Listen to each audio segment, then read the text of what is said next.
বঙ্গবন্ধু আন্তর্জাতিক সম্মেলন কেন্দ্রে মহান মে দিবস উপলক্ষে আয়োজিত আলোচনা সভায় বক্তব্য রাখছেন প্রধানমন্ত্রী শেখ হাসিনা। সরাসরি চলে যাচ্ছি সেখানে।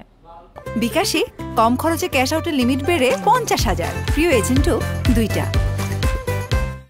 দেশের অর্থনীতিকে জনগণের প্রয়োজনের উপযোগী করে গড়ে তোলেননি। এরপরে ইহাইয়ার বর্বর সৈন্যরা আমাদের অর্থনৈতিক কাঠামোকে সম্পূর্ণরূপে ধ্বংস করে দিয়ে গেছে। গণপ্রজাতন্ত্রী বাংলাদেশ সরকার এক ভয়াবহ পরিস্থিতির মধ্য দিয়ে দেশের অর্থনীতিকে পুনর্গঠনের কাজে হাত দিয়েছে। আনকোড। তিনি নিজের ভাষণেই বলে গেছেন কীরকম ভয়াবহ পরিস্থিতি তখন আমাদের ছিল, কিন্তু তারপরে তিনি থেমে যাননি, তিনি কাজ করেছেন। কাজে খেটে খাওয়া মানুষ, তাদের ভাগ্য পরিবর্তনই আওয়ামী লীগের সবসময় লক্ষ্য। কাজে আমরাও সবসময় সে পদক্ষেপ নিই। এবং জাতির পিতা যখন দেশটাকে গড়ে তুলেছেন, তখন যে সমস্ত মালিক বাংলাদেশে ছিল, তিনি একটা অর্ডার জারি করেছিলেন যে শিল্প কলকারখানা সেই মালিকরা ফেরত পাবে, আর যেগুলি মালিকানাবিহীন সেগুলি তো সরকারি চালাবে। সেই ব্যবস্থাটাও তিনি করেছিলেন। বেসরকারি খাতকেও তিনি গুরুত্ব দিয়েছিলেন। তিনি না মাত্র 9 মাসের মধ্যে আমাদের একটি সংবিধান দেন। এই সংবিধানের 13 অনুচ্ছেদে আমাদের অর্থনৈতিক নীতিমালা কী সেটা কিন্তু স্পষ্ট বলা আছে। সেখানে যেমন সরকারি প্রতিষ্ঠান থাকবে, সমবায় হবে এবং বেসরকারি খাতও থাকবে। অর্থাৎ অর্থনীতিকে বহুমুখী করে মানুষের কর্মসংস্থান বৃদ্ধি করা এবং মানুষের জীবনমান উন্নত করা, সেটাই ছিল জাতির পিতার লক্ষ্য। সেই লক্ষ্য নিয়েই তিনি কাজ করেছেন। 21 বছর পরে আওয়ামী লীগ সরকার গঠন করে। আমরা সরকার গঠন করি, আমাদের সবথেকে বড় কাজ হলো মানুষের কল্যাণ করা, এবং সেই প্রচেষ্টাই আমরা হাতে নিয়েছিলাম। আমরা আমাদের দেশকে এগিয়ে নিয়ে যেতে চাই। 2008-এর নির্বাচনী ইস্তাহারে ঘোষণা দিয়েছিলাম আমরা ডিজিটাল বাংলাদেশ গড়ে তুলব। আর 96 সালে যখন প্রথম সরকার গঠন করলাম, আসলে বিরোধী দলে থাকতেই আমি দেখেছি, যেমন আমাদের যারা শ্রমিকরা কাজ পেত, আমি অনেক কারখানা ঘুরেছি, আমি গার্মেন্টস শ্রমিকদের অবস্থা দেখেছি। তাদের মজুরি ছিল মাত্র 800 টাকা। একজন মালিককে জিজ্ঞেস করলাম যে এই 800 টাকা একটা মানুষের জীবন চলে কীভাবে। 96 সালে সরকার এসেই আমরা কিন্তু তা বাড়িয়েছিলাম, এবং যতবার সরকার এসেছি ততবারই বৃদ্ধি করেছি। যে আমরা আমাদের যে লক্ষ্যটা, আমাদের শ্রমিক গোষ্ঠীকে আরও উপযুক্ত করে গড়ে তোলা, তাদের ট্রেনিংয়ের ব্যবস্থা করা, এবং বিদেশে যারা যায় তাদেরও ট্রেনিংয়ের ব্যবস্থা, সেগুলো আমরা একে একে করে যাচ্ছি। এবং ইতিমধ্যে আমাদের শ্রম অধিদপ্তরের ট্রেড ইউনিয়ন রেজিস্ট্রেশন প্রক্রিয়া আবেদন গ্রহণ করতে শুরু করে রেজিস্ট্রেশন সনদ প্রদান সহ সকল কার্যক্রম অনলাইনে সম্পাদিত হচ্ছে। কারণ ডিজিটাল বাংলাদেশ করব ঘোষণা দিয়েছিলাম, আজকের বাংলাদেশ ডিজিটাল বাংলাদেশ। আমরা চাই আমাদের দক্ষ জনশক্তি গড়ে উঠুক। কারণ আমরা 8 নির্বাচনে ঘোষণা দিয়েছিলাম ডিজিটাল বাংলাদেশ আমরা করেছি, আর এবারে আমাদের ঘোষণা হচ্ছে 2041 সালের মধ্যে স্মার্ট বাংলাদেশ গড়ে তুলব। এই ক্ষেত্রে শিক্ষায়, দীক্ষায় এবং ট্রেনিংয়ে, কারিগরি শিক্ষায় আমাদের কেউ পিছিয়ে থাকবে না, সেটাই আমাদের লক্ষ্য। আর শ্রমিকদের সব ধরনের সুযোগ সুবিধার জন্য ব্যাপক কর্মসূচিও আমরা বাস্তবায়ন করে যাচ্ছি।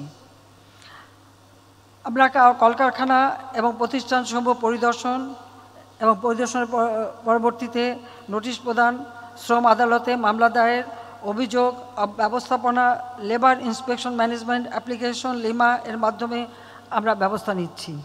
কেউ যদি আমাদের শ্রমিকদের ন্যায্য পাওনা থেকে বঞ্চিত করে, সে যে যত বড়ই খ্যাতি সম্পন্ন হলেও তাদেরকে আমরা ছাড়ব না। শ্রমিকের পাওনা যথাযথভাবে পরিশোধ করতে হবে, তাদের ভালো মন্দ দেখতে হবে। আপনারা জানেন যে আমাদের শিল্প কলকারখানা যেমন গার্মেন্টস প্রায় আগুন লাগতো। এই আগুন কেন লাগে সেটাও যেমন আমরা খুঁজে বের করেছি, সেই সাথে সাথে আমাদের প্রত্যেকটা শিল্প কলকারখানা যেন আধুনিক হয়, অগ্নি নির্বাপক ব্যবস্থা থাকে, শ্রমিকের জীবনমান নিরাপদ থাকে, সেই পদক্ষেপ নিয়েছি। তার জন্য আমি বিশেষ প্রণোদনা দিয়েছি। আমি আলাদাভাবে সমস্ত অগ্নি নির্বাপক যন্ত্র থেকে শুরু করে ইন্ডাস্ট্রিগুলি যাতে গ্রিন ইন্ডাস্ট্রি হিসেবে গড়ে ওঠে তার জন্য প্রতিটি যা যা প্রয়োজন ছিল সব কিছুর মধ্যে ট্যাক্স তুলে দিয়ে সহজলভ্য করে দিয়েছিলাম, যাতে করে আমাদের শিল্প কলকারখানাগুলি নিরাপদ হয়। আজকে সারা বিশ্বে গার্মেন্টসের 10টি যদি হিসাব করা হয় তো 10টির মধ্যে বলতে গেলে 10টি আছে বাংলাদেশে। এটাই হচ্ছে প্রায় 200-250 শিল্প কলকারখানা গ্রিন শিল্প কলকারখানা হিসেবে আমরা গড়ে তুলতে সক্ষম হয়েছি। আমরা শ্রমিক ভাই বোনদের যে কোনো সমস্যা সংক্রান্ত অভিযোগ গ্রহণ, অভিযোগ নিষ্পত্তি, প্রয়োজনীয় পরামর্শ প্রদানের জন্য সার্বক্ষণিক টোল ফ্রি হেল্পলাইন করা হয়েছে, যেটা হচ্ছে 16357 এই 16357 চালু হয়েছে। সেখানে যদি শ্রমিকদের কোনো অসুবিধা হয় তারা টেলিফোন করলে সাথে সাথে তার যে কোনো সমস্যা পড়লে সেটা সমাধানের ব্যবস্থা নেওয়া হবে, সে ব্যবস্থা করা হয়েছে। এবং শিল্প কলকারখানা বিশেষ করে গার্মেন্টসের পরিদর্শনের জন্য পরিদর্শক এবং মনিটরিংয়ের ব্যবস্থা করা হয়েছে। শ্রম আইন 2006 সালে বিএনপি ক্ষমতায় থাকতে যখন এটা পার্লামেন্টে তোলা হয়, আমরা বিরোধী দল ইসলাম আমরা অনেকগুলি সংশোধনী নিয়েছিলাম, তখন তারা একটা সংশোধনীও গ্রহণ করে নাই। কিন্তু আমরা যখন দ্বিতীয়বার সরকারে আসি আমরা সেই শ্রম আইন সংশোধন করে শ্রম আইন সংশোধন আইন 2018 আমরা প্রণয়ন করেছি। এর মাধ্যমে কর্মক্ষেত্রে শ্রমিকদের সংগঠিত হওয়ার অধিকার যেমন সহজতর হয়েছে, তেমনি সামাজিক সংলাপকেও অগ্রাধিকার দিয়ে মালিক শ্রমিক সম্প্রীতি বজায় রাখার পথ সুগম হয়েছে। কারণ এটা বাস্তব যে যদি আমরা অর্থনীতিকে গতিশীল রাখতে চাই আর আমাদের শিল্পের মালিকরাও যদি আরও বেশি মুনাফা করতে চান তো শ্রমিকদের দিকে তো অবশ্যই তাদের দেখতে হবে। আজকের যে প্রতিপাদ্য বিষয়টা শ্রমিক মালিক গর্ব দেশ, স্মার্ট হবে বাংলাদেশ, আমি মনে করি অত্যন্ত উপযোগী একটি প্রতিপাদ্য এবং আমরা সেটাই বিশ্বাস করি। আমরা বিদেশের বিভিন্ন খাতে কর্মরত শ্রমিকদের কল্যাণ নিশ্চিত করার জন্য বাংলাদেশ শ্রমিক কল্যাণ ফাউন্ডেশন তহবিল গঠন করা হয়েছে, যেখান থেকে প্রাতিষ্ঠানিক অপ্রাতিষ্ঠানিক যে কোনো খাতে নিয়োজিত শ্রমিক বা তাদের সন্তানের উচ্চশিক্ষার জন্য শ্রমিক কর্মরত অবস্থায় দুর্ঘটনাজনিত কারণে স্থায়ীভাবে অক্ষম হলে অথবা মৃত্যুবরণ করলে বা জরুরি ও দুরারোগ্য ব্যাধির চিকিৎসার জন্য আর্থিক সহায়তা প্রদান করা হয়। এর বাইরেও দুর্ঘটনা ছাড়াও আন্দোলনের নামে যখন বাসে আগুন, ট্রাকে আগুন, শ্রমিক সহ মানুষকে পুড়িয়ে মেরেছিল ওই বিএনপি জামাত জোট, প্রায় 3800 বাস, ট্রাক, গাড়ি, রিক্সা, ভ্যান, সিএনজি, এমন কিছু নাই, ট্রেন, লঞ্চ, তারা আগুন দিয়েছে এবং জ্যান্ত মানুষ ওখানে পুড়ে মারা গেছে। আমি ক্ষমতা ছিলাম, প্রত্যেকটা পরিবারকে আর্থিক সহায়তা দিয়েছি, প্রতিটি ক্ষতিগ্রস্ত মালিকদেরকে আমরা আর্থিক সহায়তা দিয়েছি। শুধু তাই না, রানা প্লাজায় যখন ধস হলো বা তানজির গার্মেন্টসে যখন আগুনে পুড়ল, প্রতিটি পরিবারকে আর্থিক সহায়তা দিয়েছি, চিকিৎসার ব্যবস্থা করেছি, বিনা পয়সায় চিকিৎসা দিয়েছি। আমাদের শ্রমিকদের কল্যাণ দেখা এটা আমাদের আওয়ামী লীগের একটা দায়িত্ব বলে আমি সবসময় মনে করি। আমাদের রপ্তানিমুখী গার্মেন্টস শিল্পের কর্মরত শ্রমিক কর্মচারীদের সার্বিক কল্যাণেও একই সেবা দিতে গঠন করা হয়েছে কেন্দ্রীয় তহবিল। কর্মক্ষেত্রে দুর্ঘটনাজনিত ক্ষতিপূরণ স্কিম EIS চালুর মাধ্যমে কর্মক্ষেত্রে পেশাগত দুর্ঘটনা অসুস্থতার ক্ষতিগ্রস্ত শ্রমিকদের চিকিৎসা পুনর্বাসন সেবা দেওয়ার পাশাপাশি আর্থিক ক্ষতিপূরণও দেওয়া হচ্ছে। পাশাপাশি রপ্তানিমুখী শিল্পের কর্মহীন ও দুস্থ শ্রমিকদের সর্বোচ্চ 3 মাসের নগদ আর্থিক সহায়তা প্রদানমূলক সামাজিক সুরক্ষা কার্যক্রমও চলমান রয়েছে। আমাদের সরকার বাংলাদেশ শ্রম বিধিমালা 2015 প্রয়োজনীয় সংশোধন এনে 2022 সালে সংশোধিত শ্রম বিধিমালা প্রণয়ন করেছে। শ্রমিক কল্যাণ জোরদারকরণে জাতীয় শ্রমনীতি 2012 যুগোপযোগী করারও পদক্ষেপ আমরা গ্রহণ করেছি। শ্রম আইনের আলোকে শ্রমিক ও মালিকের মধ্যকার অমীমাংসিত শিল্প বিরোধ মীমাংসা বিচার বিভাগীয় কার্যাবলী দ্রুত সম্পন্ন করার জন্য পূর্বের 7টি শ্রম আদালতের সাথে নতুন আরও 6টি শ্রম আদালত প্রতিষ্ঠার মাধ্যমে দেশে মোট শ্রম আদালত এখন 13টিতে উন্নীত করা হয়েছে এবং শ্রমিকরা যে কোনোভাবে তারা বঞ্চিত হলে সেখানে তারা মামলা করতে পারে, নালিশ করতে পারে, সেই সুযোগটা তাদেরকে দেওয়া হচ্ছে। 2009 সালে আওয়ামী লীগ সরকার রাষ্ট্র পরিচালনার দায়িত্ব পেয়ে 2010 সালে আরএমজি সেক্টরে শ্রমিকদের নিম্নতম মজুরি, যেটা আমি সেই প্রথমবার যখন সরকার 96 সালে তখন 800 টাকা থেকে 1600 টাকা করেছিলাম, কিন্তু দুর্ভাগ্যের বিষয় 2001-এ আমরা সরকারে আসতে পারিনি, বিএনপি জামাত জোট ক্ষমতা এসে ওটা স্থগিত করে রেখেছিল। 2006 সালের দিকে শ্রম আইন করার পরে তারা ওটা 1600 টাকা করে। আমি যখন 2009-এ সরকার গঠন করলাম তখন দেখলাম যে 1662 টাকা মাত্র তারা মজুরি পায়, সেটাকে 800 টাকা থেকে 1600 টাকা। আমরা তখন আমাদের সত্যি কথা বলতে আমি নিজে তখন উদ্যোগ নিয়েছিলাম, মালিকদের সাথে ডেকে কথা বলেছিলাম এবং তাদের সাথে পরামর্শ করে আমরা শ্রমিকদের মজুরি 1600 টাকা থেকে 3200 টাকায় বৃদ্ধি করি। 2013 সালে অর্থাৎ একই টার্মে পুনরায় আবার আমরা শ্রমিকদের মজুরি 5300 টাকায় বৃদ্ধি করেছিলাম। এরপর 2014 সরকারে আসে আবার পুনরায় এসে 2018 অর্থ বছরে আমরা পুনরায় আমাদের মজুরি শ্রমিকদের মজুরি 8300 টাকায় বৃদ্ধি করি। এরপরে 2023 সালে যখন কোভিড-19-এর অতিমারি দেখা গিয়েছে, সেই সময় আমরা যেমন মালিকদেরকে প্রণোদনা দিয়েছি, স্বল্প সুদে ঋণ দিয়েছি, পাশাপাশি আমাদের গার্মেন্টস শ্রমিক বা শ্রমজীবী মানুষ তাদের জন্য বিশেষভাবে তাদের মজুরি আমরা কারো হাতে না দিয়ে বাংলাদেশ ব্যাংকের মাধ্যমে সরাসরি আমাদের শ্রমিক মেয়ে এবং ছেলে সকলের জন্য তাদের মোবাইল ফোন অথবা তাদের অ্যাকাউন্টে সরাসরি আমরা টাকা জমা দিয়েছি, সরাসরি তাদের মজুরি তাদের হাতে পৌঁছে দিয়েছি।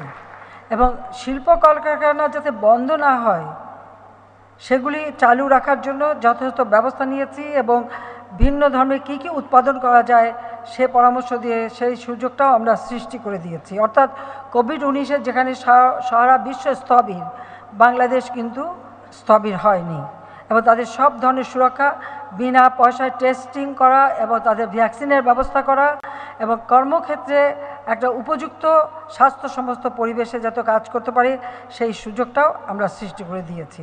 সেই সাথে সাথে আমরা এবারে 2023 সালে যেহেতু ইউক্রেন রাশিয়া যুদ্ধ, স্যাংশন, কাউন্টার স্যাংশন এবং এই অতিমারি কোভিড-19-এর, এখন তো আবার ইসরায়েল আক্রমণ করে প্যালেস্টাইনিদের উপর গণহত্যা চালাচ্ছে, এই সার্বিক কারণে যে মুদ্রাস্ফীতি দেখা দিয়েছে সেটা মোকাবেলা করার জন্য জীবনযাত্রা যাতে চালু থাকে স্বাভাবিকভাবে সকলের বেতন আমরা যেমন 5% বাড়িয়েছি, কিন্তু আমাদের শ্রমজীবী মানুষের জন্য আমরা এই মজুরি 12,500 টাকায় উন্নীত করেছি 8,000 থেকে, অর্থাৎ 8,300 থেকে 12,500 টাকায় উন্নীত করে দিয়েছি। পাশাপাশি আমাদের শুধু গার্মেন্টস সেক্টর না, অন্যান্য 44টি বেসরকারি সেক্টর, সেখানেও 42টি সেক্টরে নিম্নতম মজুরি পুনর্নির্ধারণ করা হয়েছে।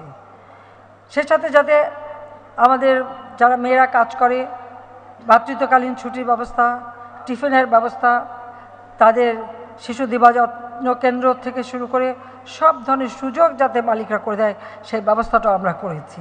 সেইভাবেই আমরা আমাদের শ্রমিকদের কাজ করার ব্যবস্থা করে যাচ্ছি। আমি একটি কথা আমি বলতে চাই, যেখানে আমাদের মালিক শ্রেণী আছেন তাদের আমি বলবো, আপনারা কারখানা তৈরি করেন, এটা আমাদের শ্রমিক ভাই বোনদেরও জানা উচিত যে কারখানা তৈরি করে শিল্প কলকারখানা বা যাই করুক মালিকরা করছেন, তারা সেখানে বিনিয়োগ করে কিসের আশায়? তারা উৎপাদন বাড়াবে, ব্যবসা করবে, লাভ করবে, সেটাই তো তাদের উদ্দেশ্য।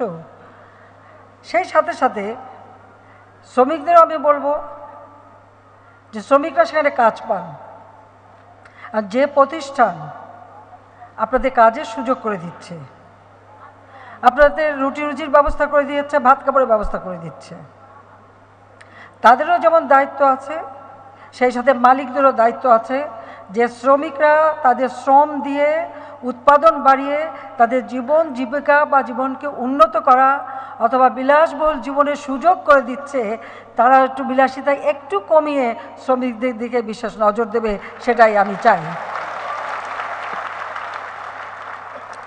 আমরা কোভিড-19 সময় যে প্রণোদনা দিয়েছি, সেখানেও তো আমরা ভর্তুকি দিয়েছি। মাত্র 4% ইন্টারেস্টে আমরা ঋণ দিয়েছি মালিকদের, যেন আমার শিল্প কলকারখানা বন্ধ না হয়। ধীরে ধীরে তারা সেটা পরিশোধ করছেন। এই প্রণোদনা প্যাকেজ ঘোষণা করার ফলে কারো ব্যবসায় কিন্তু ক্ষতি হয়নি, আবার শ্রমিকরাও তাদের মজুরিটা নিয়মিত পেয়েছেন। কাজে এখানে আমি বলবো, আমি জানি আমাদের দেশে কিছু কিছু ভাড়াটা লোক, আমি বলবো কথায় কথায় তারা শ্রমিকদের নিয়ে রাস্তায় নামার চেষ্টা করে। এখন যে কারখানা আপনার ভাত কাপড়ের ব্যবস্থা করছে, কাজের ব্যবস্থা করছে, জীবন জীবিকার ব্যবস্থা করছে, সেই কারখানা নিজেরা যদি ধ্বংস করতে যান, ভাঙাচোরা, আগুন দেওয়া বা এই ধরনের কাজ করেন, তাহলে ক্ষতিকার হচ্ছে, নিজের ক্ষতি হচ্ছে, পরিবারের ক্ষতি হচ্ছে, দেশের ক্ষতি হচ্ছে, মালিকদেরও ক্ষতি হচ্ছে। তো মালিকদের তো আর ওই একটা ব্যবসা থাকে না, আরও ব্যবসা থাকে। তারা হয়তো পুষিয়ে নিতে পারেন, কিন্তু আপনাদের নিজেদের ক্ষতি তো নিজেরা করেন। আমাদের দেশে আমাদের শ্রমিক শ্রেণীর দাবির জন্য বা কথা বলার জন্য তো আমরা আছি, আমরা কিন্তু বলি। আমি প্রধানমন্ত্রী শুধু না, আমি জাতির পিতা বঙ্গবন্ধু শেখ মুজিবের মেয়ে, আমি সেইভাবেই নিজেকে বিবেচনা করি।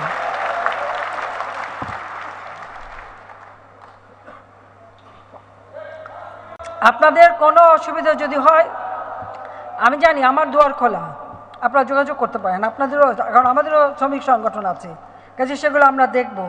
তবে এটা মাথায় রাখতে হবে, আমরা আমাদের কিষাণী তাদেরও কর্মসংস্থান, তাদেরও জীবন জীবিকার ব্যবস্থা, এমনকি বর্গা চাষিদের আমি উদ্যোগ নিয়ে বিনা জামানতে ঋণের ব্যবস্থা করে দিয়েছি। 96 সালে যখন সরকারে 98 সালে ভয়াবহ বন্যা হলো, তারপর থেকে আমি বর্গা চাষিদেরকে বিনা কোনো জামানত লাগবে না, বিনা জামানতে কৃষি ব্যাংকের মাধ্যমে তাদেরকে আমরা কৃষি ঋণ দিই। শিশু শ্রম বন্ধ করবার জন্য আইন করে শিশুদের লেখাপড়া যাতে হয় সে ব্যবস্থা আমরা করে দিয়েছি। শিশু শ্রম, যে সমস্ত শ্রমে শিশুদের ক্ষতি হতে পারে সেগুলি যাতে তারা না করতে পারে সে ব্যবস্থাও আমরা নিয়েছি।